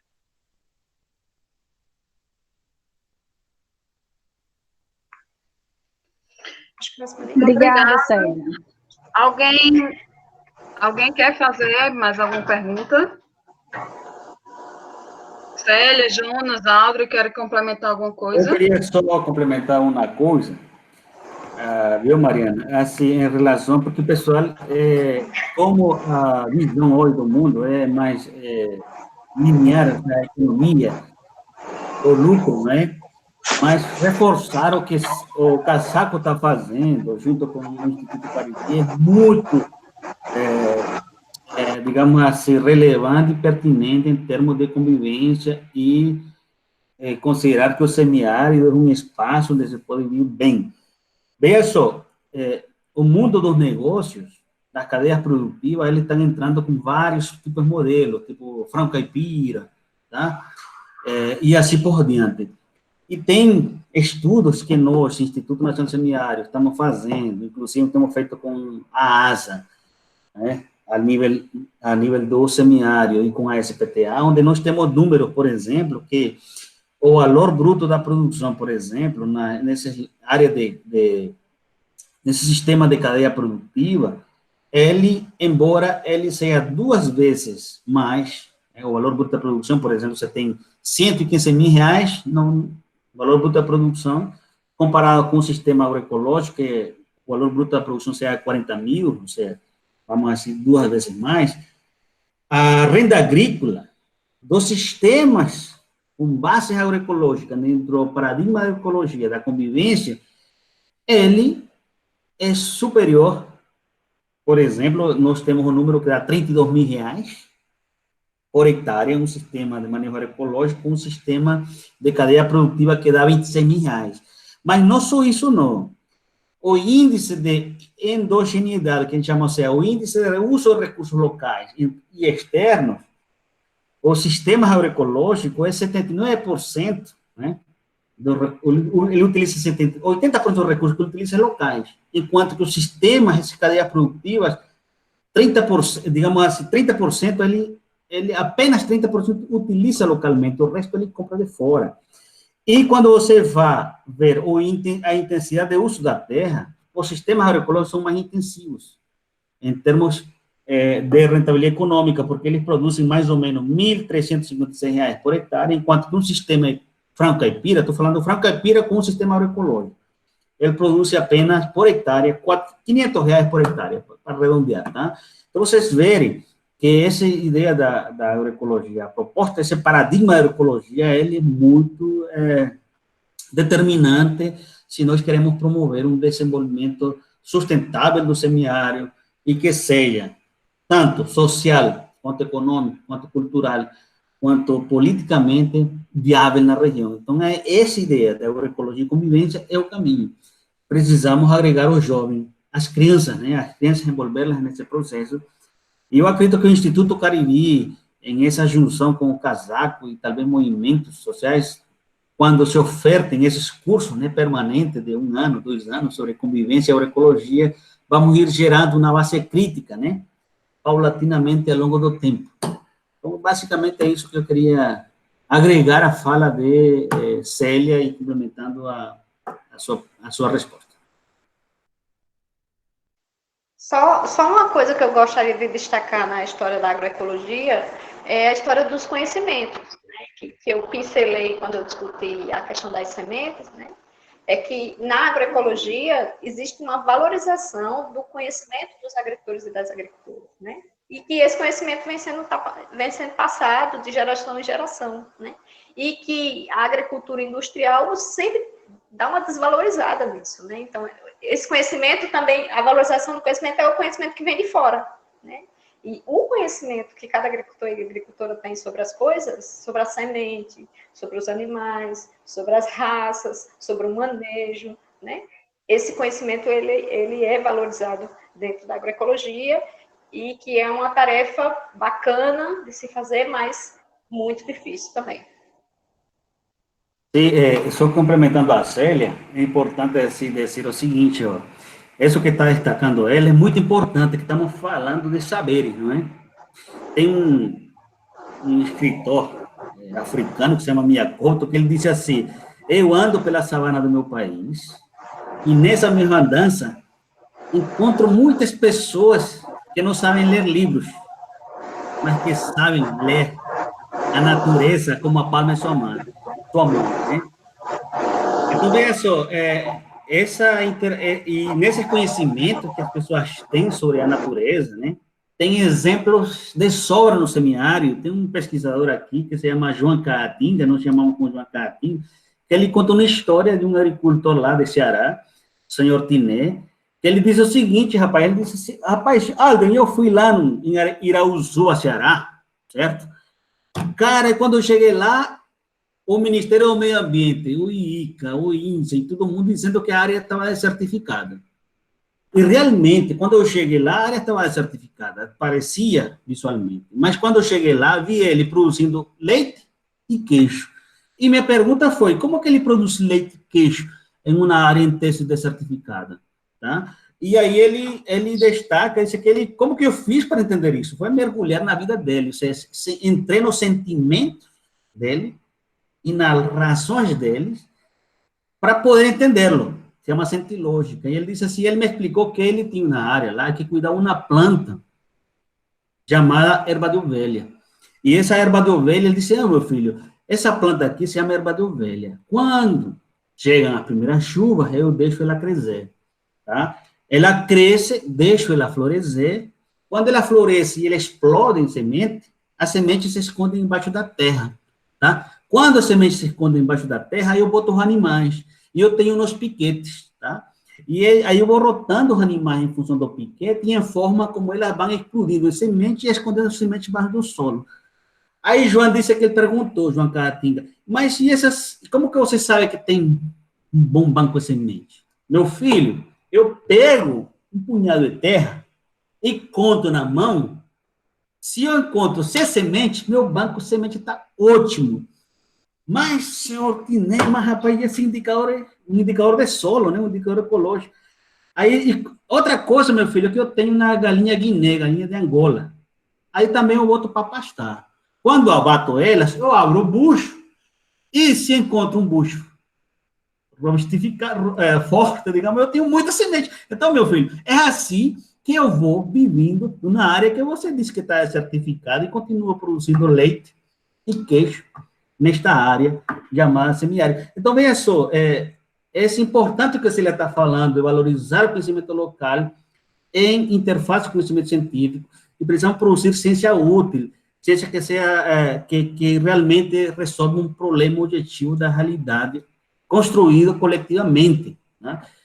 E, digamos assim, claro que eu, no caso, como acadêmico, pesquisador e professor de universidade e tudo mais, sofro a pressão de estar produzindo texto. Eu faço essa produção de texto, mas só acredito naqueles que realmente eu me identifiquei com esse sentido que acabo de ilustrar aqui, que Célia levantou, viu, Célia? Obrigado aí por tocar esse assunto. Muito bom, Aldrin. Célia, quer falar alguma coisa? Jonas? Não. Só destacando. Fala, Célia. Fala, Célia, depois o Jonas fala. Não, eu quero trazer novamente essa questão da desertificação. Eu acho que essa bandeira do combate à desertificação no Cariri, ela é uma das coisas fundamentais, né? Porque para produzir caprino, você precisa ter solo bom. Para você criar galinha, precisa ter solo bom. Para você ter a sua horta, você precisa ter solo bom. Isso foi outra coisa que esses 17 anos do casaco fez com que a gente compreendesse, né? Porque a gente não dava o valor que o solo, de fato, tem, né? Então, o solo, além da água, a gente tinha um olhar muito especial para a água e pouco para o solo. Aliás, a gente judiava muito do solo, porque aqui tem uma cultura de passar o trator todos os anos, como um modo de tratar o solo, e para a agroecologia, né, desuso, né? A agroecologia é uma agressão, né? Na verdade, o uso do trator do solo, né? Então, é um trabalho... E essa cultura do agronegócio na região, né? Por Boqueirão ser um local que tem água, né? E o entorno de Boqueirão tem os seus agronegocinhos, né? Então tem uma cultura grande na região também dos roçados de milho, de feijão, e no preparo desse roçado está sempre no trator, né? Então existe aqui uma política do uso do solo nessa forma, né? Então, uma das coisas que a gente precisa intensificar o trabalho na região do Cariri é essa história do combate à desertificação, essa história do resgate da fertilidade do solo, né? De manejo de caatinga, tem assim, o Cariri, eu diria que as lutas são enormes, a gente precisa montar guerreiros, né? Guerreiros e guerreiras, né? Para a gente estar melhorando a qualidade de vida das pessoas aqui no Cariri, né? E eu acho que a fala, as experiências, são estratégias da gente estar construindo esse banco de pessoas, lutadores e lutadoras, para a gente estar melhorando e construindo o bem viver no Cariri.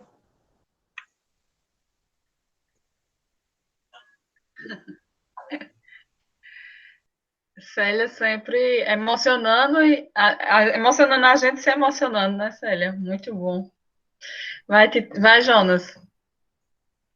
Não, dizer que eu estou muito satisfeito, a gente está muito satisfeito com isso, né? Embora não tenha o público, a gente sonhava que tivesse estudantes da Escola Rural de Caturité, professores envolvidos, mas Célia sempre nos ensina, vamos dar tempo, é o tempo quem vai fazendo essas coisas e vamos semeando, não é, Célia, essas ideias, vamos semeando essas ideias e construindo esse processo. Eu estava dizendo, Mainara, que sexta-feira de hoje a 8 ainda não é o de educação do campo.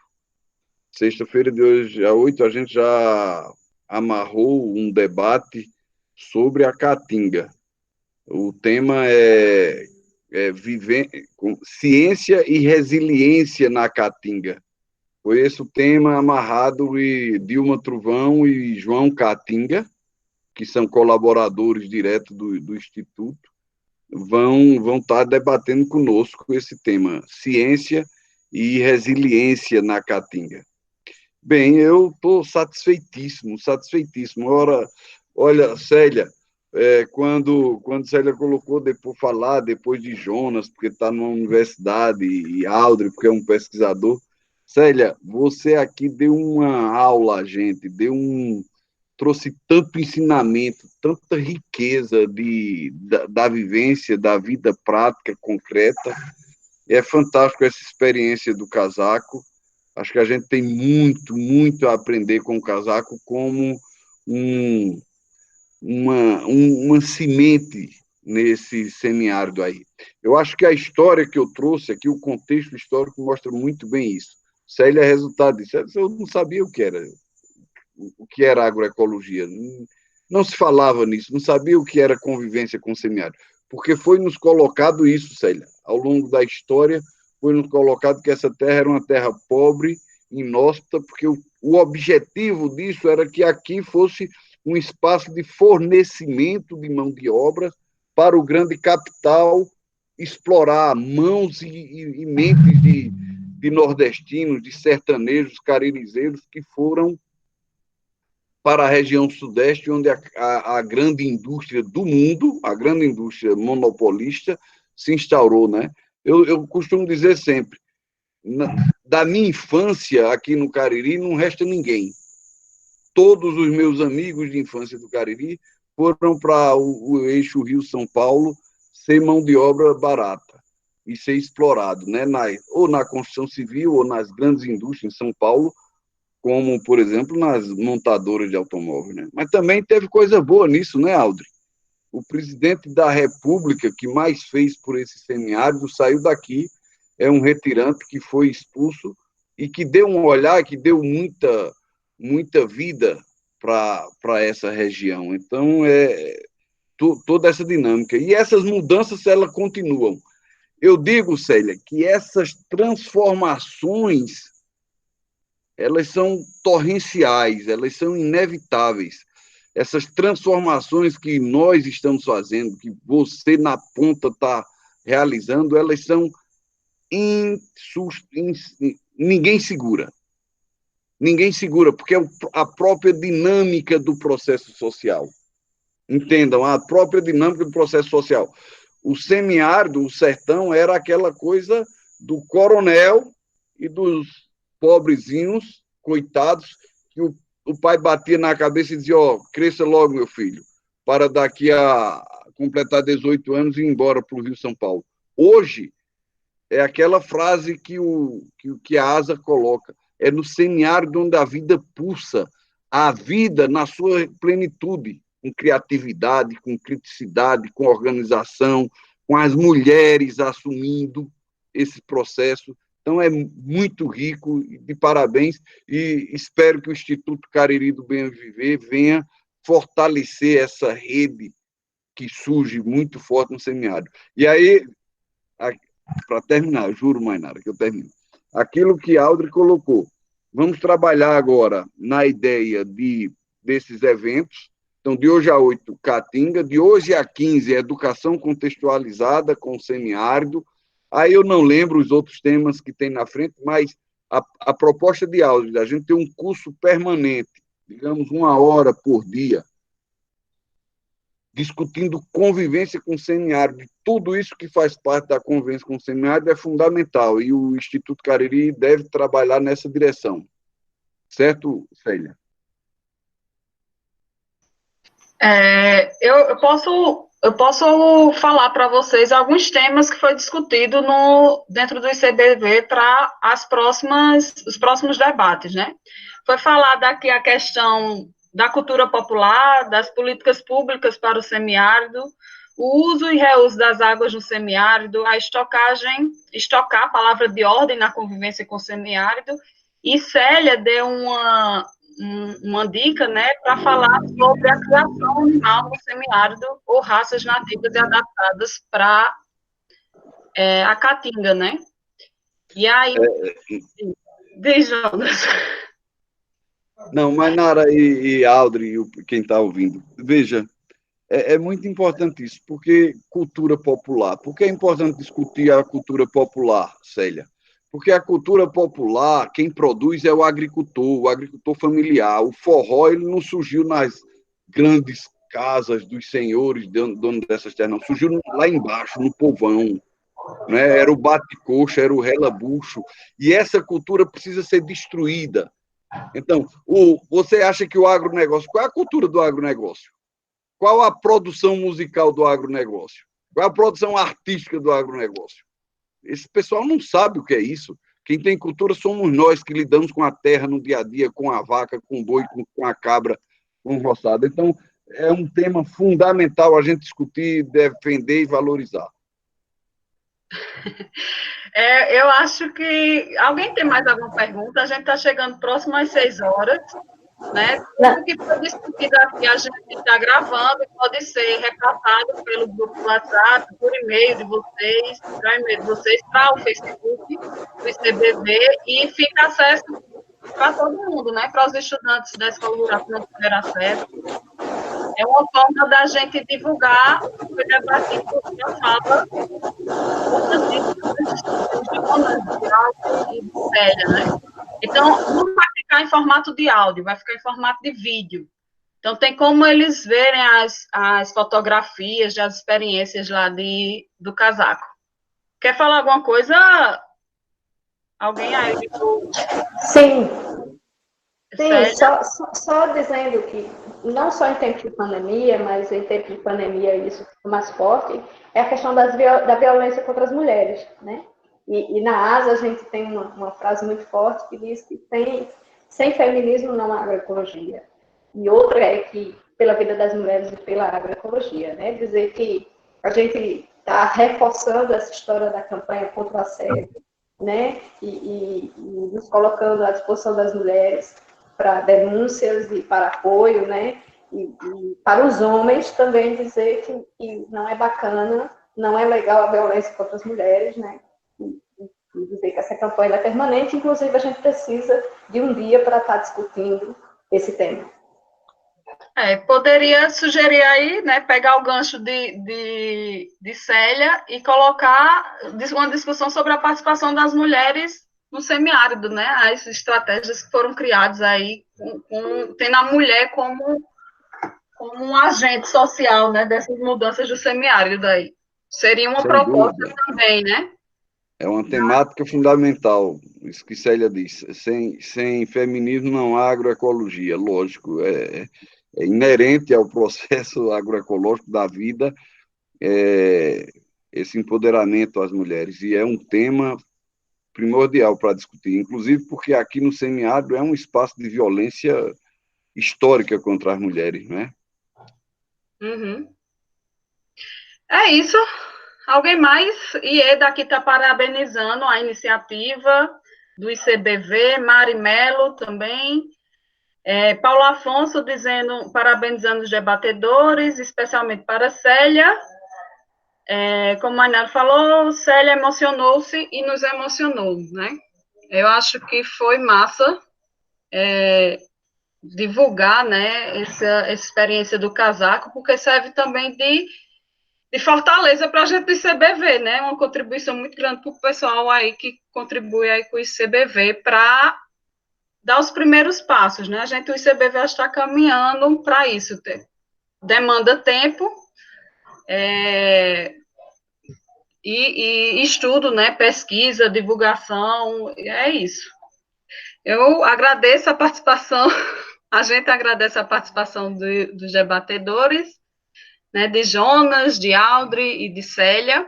Convido vocês, todas e todas, para participarem sexta-feira, novamente, na mesma hora, 4 horas da tarde, com a participação de João Macedo, João Catinga, como alguns chamam, e Dilma falando sobre a resiliência e o convívio com a Caatinga. É isso, Jonas? Resiliência... Ciência e resiliência na Caatinga. Isso mesmo. Dilma vai apresentar aspectos da fisiologia e da importância do bioma Caatinga, e João Catinga vai contar as experiências maravilhosas. João é como Célia, tem essa vivência, essa riqueza extraordinária para a gente beber na fonte delas, nessas histórias maravilhosas. Eu mostro minha barragem parceira. Vocês ouviram o que mamãe disse? Mamãe falou que sexta-feira mostra a experiência que João Macedo fez aqui na terra dela sobre a barragem zero, né? Barragem base zero. E ela ela é toda orgulhosa com isso aí que tem na terra. Tchau, pessoal. Obrigado. Tchau, Ieda. Tchau, Aldri. Tchau. Até mais. Até semana que vem. Tchau. Sextou. Fechou. Adorei. Se cuida, a Covid está chegando com violência. Como é, Aldri? Não vi, Aldri. Se cuidem, que o Covid-19 está chegando com violência. Dizem que o Boqueirão tá pesado. Tá mesmo. Boqueirão? Se cuidem. Eu não fui por causa disso. Estamos isolados aqui.